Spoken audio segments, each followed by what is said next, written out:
Hey guys, it's your boy Tasnet, the best young football analyst. So if you're new to the page, please don't forget to subscribe and hit the like button. So yeah, as you guys can, I'm sure you guys can hear from my voice that I'm not fine. I'm sick, but I'll try to raise up my voice projection. So today, the game was Bafana and Congo Brazeville. Some people want me to be specific.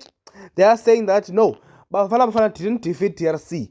Bafana defeated Congo Brazzaville. So throughout the audio, I will be more specific. That I will state that not DRC, not just Congo. They said Congo, DRC is the original Congo. I will be stating Congo Brazzaville throughout the audio. So yeah, Bafana, the Goliath and David story. Bafana was Goliath and Congo Brazzaville were the David. But the ironic twist in this story is that David didn't win. Goliath won. So yeah, I'm gonna break the game. But the disappointing part, as analysts, you like to break the game in both parties. But now you're talking about a team who didn't come to the party. Some teams don't come to the party, but at least you do see what they're trying to do. Whereas Congo Brazzaville, you don't know what they're trying to do. They are not playing football. It's as if Bafana is in training. So, and not just an embarrassing loss from Congo Brazzaville, but an embarrassing performance. So yeah, Bafana, the only team that I'll be analyzing, the only team that actually played the game. They came to the game with a 4-2-3-1 formation, with Williams, Mudau, Kekana, Dotley, Modiba as their backline, with Mukwena, Obas as their two holding midfielders, with Elias Mukwana, Apollos as their wingers, and with Zwana in between them. Those are the three players that were playing behind Lal Foster. Yeah, so as for Congo Brazzaville, just to break it out, they came to the game with a 4-3-3 formation, with Matomba as their goalkeeper, with it's gonna be hard to pronounce these names, with Onzuana, Makoso, Bidonga, Poati as their backline, with Otanga, Makota, and Ndokbi, okay, with Mbongo, Ibai, Bisomina. that was pretty much their lineup. Yeah, you're talking about Congo Brazzaville, who are missing two key players. It is said that the key word in that term, key players. But I don't believe that even these players will be available on the second fixture. When Bafana will be playing away against Congo Brazzaville.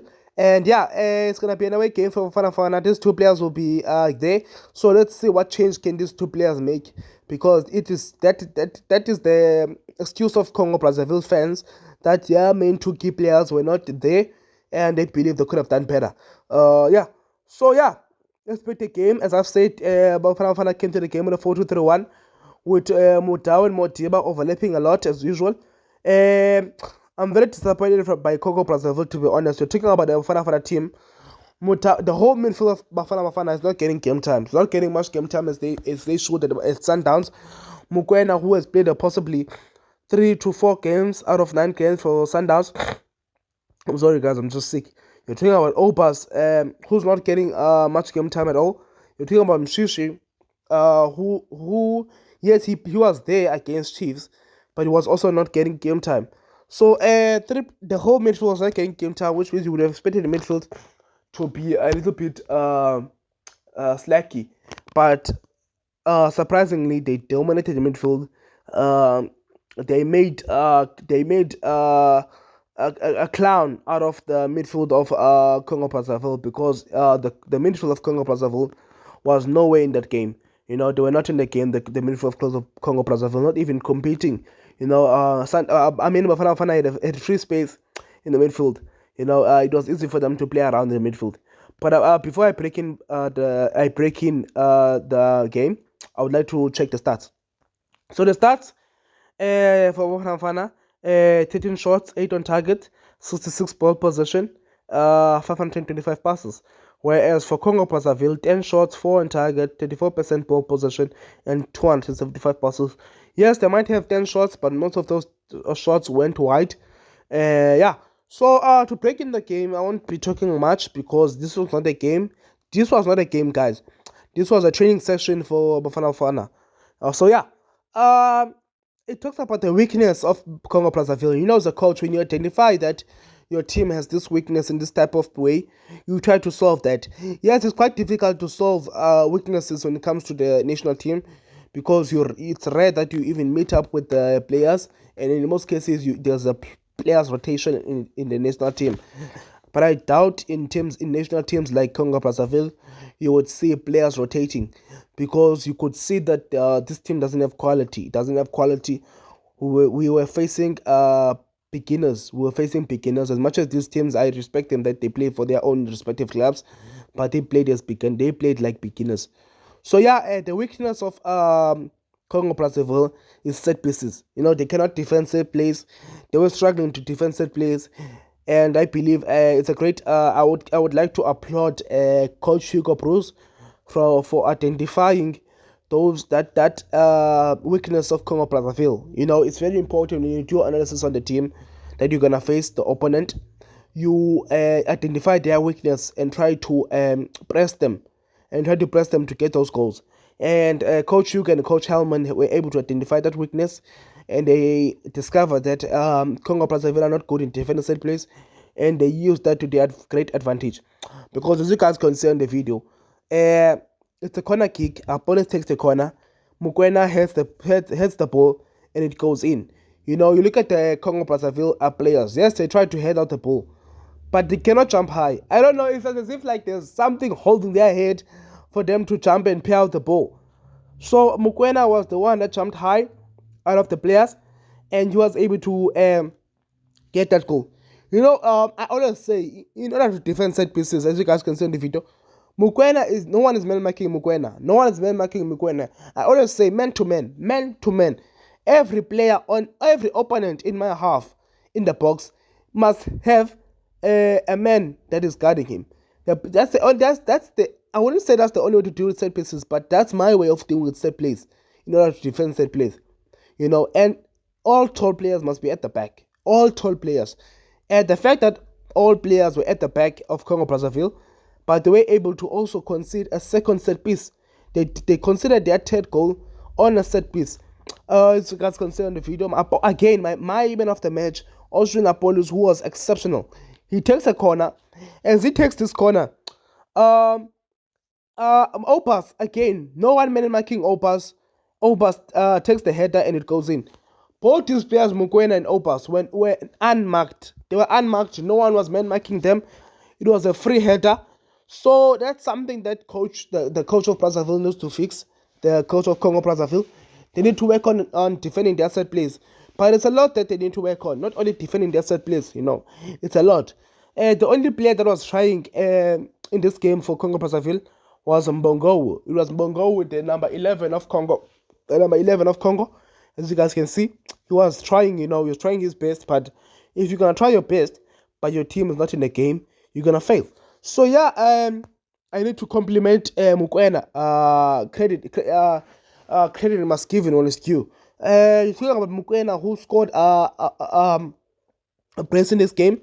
Some would say he's sending a message, in which I believe that's true. He is sending a message to Mangoba, and that's what I said during the game, that this celebration seems to be sending a message. I said it to the people who was watching the football game with that. Mokoena sending a message to Mangoba that you need me. He needs me. That's the message he was sending to Mangoba. And surely Mangoba, when the FIFA break is finished, he will surely play Mokoena, because Sundowns do need Mokoena. Sundowns do need Mokoena, and I've said this before in the game. In the game, okay, Chiefs versus Sundowns, in my analysis in the game, that Sundowns do need Tebza, which is Tebogo Mokoena. So yeah, not only compliments to Mokoena, but also compliments to Ronan Williams. I need to give Ronan Williams surely does deserve this Yashin Trophy. And if he doesn't get the Yashin Trophy, those who speak about racism, it's still a big thing. They really undermine African football. And I hate the fact African football is being undermined.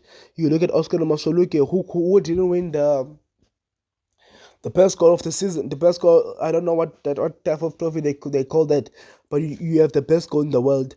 Oliver Giroud never deserved it.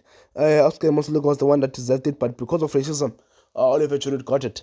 But yeah, we cannot debate those types of things, racism. But it's true. Politics are a part of football. Yeah, and it speaks about the fans. Guys, we cannot be doing that. We cannot be doing that. We almost ruined the game for Bafana. So you ask yourself questions: will the game be brought back to Kabeja? You see now, you guys, 3 to 4 people were able to suggest minds to coach that, you know what, let's not bring the game to Kabeja again. So Kabeja people, I don't think the game will be brought to you guys again. It's because of few individuals. But yeah, to talk about the midfield of Bafana, I was very impressed. I was very impressed the way they were able to enroll and control that midfield. The thing about Mukwena and Obas, when Mutau and Motiba overlap, you would see Kekana covering for Mutau, you would see Dote covering for Motiba, as Kekana was playing as a right centre back and Dote was playing as a left centre back. You would see an exchange between Obas and Mukwena. Sometimes you would see both of them dropping deep. Sometimes you would see Mukwena and Obas dropping deep to collect that ball so that they can be able to play that passing style. As we all know, the philosophy of Coach Hugo for Bafana, it's a passing style. They are always cool and composed. They try to build from the back, although Bafana didn't build from the back as much as too much in this game. And it was an easy game. It was an easy game, so you don't want to slow down the tempo, because in most cases, when you're building from the back, you're trying to slow down the tempo of the game. Whereas for Bafana, they didn't need to slow down the tempo. The tempo was high for them, only for them, so they needed to keep the tempo high as much as possible. But sometimes you will see Obas dropping deep all alone and Mukwena going up front. Sometimes you would see Mukwena being the one to dropping deep. So that interaction between Mukwena and Obas was key into helping Bafana to dominate the midfield. And you saw Mshishi not worried in helping out in that midfield, because Mukwena and Obas had got it under control. But yeah, it talks about the wingers. It's a problem. It's a problem, and it's something that is being noticed. It's something that is being noticed. That the right Bafana don't have a right winger. And yes, Mukwena is no longer the player he used to be. He's no longer the second corner, right? He's no longer the second corner player. If you remember very well, I think it was his debut. It was on his debut when Elias Mukwena debuted against Andorra for his first game for Bafana was against Andorra, and he was exceptional. His second game for Bafana was against Algeria, and he was exceptional. After that, he never was able to deliver, and it's a question. You put a question mark. And there are many players that can fill that position. There are many players, but for me, I feel like there are 3 players who can try to fill up that position of the right wing. And it's Lodge, Divine Titus, and yeah, I think I'd go for Lodge and Divine Titus. Maybe not 3, maybe 2. Some of you guys may be asking, why not Monopoly Saleng? Why not Monopoly Saleng? Well, guys, there are players who can perform well for their clubs, but not perform well for the squad. That happens, guys. You guys know that.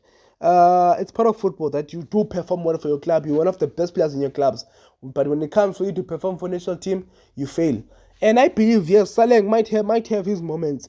I believe Saleng, for Bafana, he will perform well against these Botswana countries, Lesotho countries. You guys can debate as much as possible, but I don't think Saleng is fitting there. We just need the best out of Tau to get on form again, and we just need Lodge to get more game time from Sundowns, and yeah, and give Titus a chance. As for Monopoly Saleng, I doubt. I'm a Pirates fan saying this, but I believe Saleng is more of I don't want to say not a Bafana material. He is a Bafana material. He's an inverted winger. He's the second best inverted right winger in the PSL, with Ribeiro becoming number 1. But no, guys, I really doubt, and there's only one thing that makes me say this: his physique. Talking about countries, West African countries, North African countries, who are very good defensively, and in most cases when they defend, they use their body, their strength to their advantage. So talking about Saleng, yes, Saleng has dealt with many strong fullbacks, but you're talking about the PSL, who it's rare that the PSL have got these players who want to use their strength. Most fullbacks want to use pace into defending in the PSL, which doesn't work. You look at Saleng. When dealing with Mutau, he always fail. I mean, most wingers fail against Mutau. The only winger that I remember was able to deal with Mutau was Lukman from Nigeria. As for Nigeria, we want you. We want you now. Come here. It's safe here. It's safe. thatha le inabungozi, thatha le inabungozi. Bafana thatha le inabungozi. As you guys can see in the picture, the AFCON trophy. Bafana is winning the AFCON trophy. We are qualifying for the AFCON trophy surely, and we are winning it. So Haitars Tau, if Tau gets in good form, we need him, and also Tim Lodge. Lodge is a right winger. He's more of a right winger than left winger. We know Lodge has got a good, educated right foot. He's able to bang on dangerous crosses. So I feel like in the next AFCON, in the next game, I think we'll be playing again in November. We do need Lodge. Hopefully he will be present, and hopefully we'll get game time after the FIFA break for Sundowns. As for Elias Mungwana, he's getting there. Not much from him. This was an average performance from him, but you want more from Elias Mungwana. So bring in Elias Mungwana more. Try to see. As for Mayambela, I don't know. Maybe Mayambela has lost his place in the squad. I'm shocked, because you're talking about Opolis, who's playing way better than Mayambela ever played for Bafana. And you've got Mufukeng, who will come in as a sub and do wonders in the game. The star boy, it's very funny how Chiefs fans always compare their youngsters to Mufukeng. First it was Shabalala, second it was Duba, now it's Mfundo Vilakazi. Those players are no near close to the quality that Mufukeng possesses. I would say maybe I would handpick Shabalala and say, you know what, the performance of Shabalala throughout the season has been something exceptional. It has been good, especially against Sundowns. The boy has been raising his hand up throughout the season. And I've said this before, that if Shabalala can Coach Hugo, I think he has said this, that maybe he might retire after the World Cup of 2026, as he believes that Bafana will go to the World Cup of 2026. And in Friday's performance against Congo Brazevile, I'm also believing that Bafana can go to the World Cup, and also try to, for the first time, get out of the group stages. Shabalala is a project. It's a project that is being built, and I believe it's a project that will pause. It will pause. Whereas Mufukeng is a project that has already been built. So those are the two differences. It's a project that is being built, and it's a project that has already been built. You see the differences. So guys. Overall, it was a great game. For Bafana, a nightmare for Congo Brazzaville. But stay tuned for more videos, guys. I will be dropping again. And guys, if you're new to the page, guys, don't forget to subscribe and hit the like button for more videos. Thank you.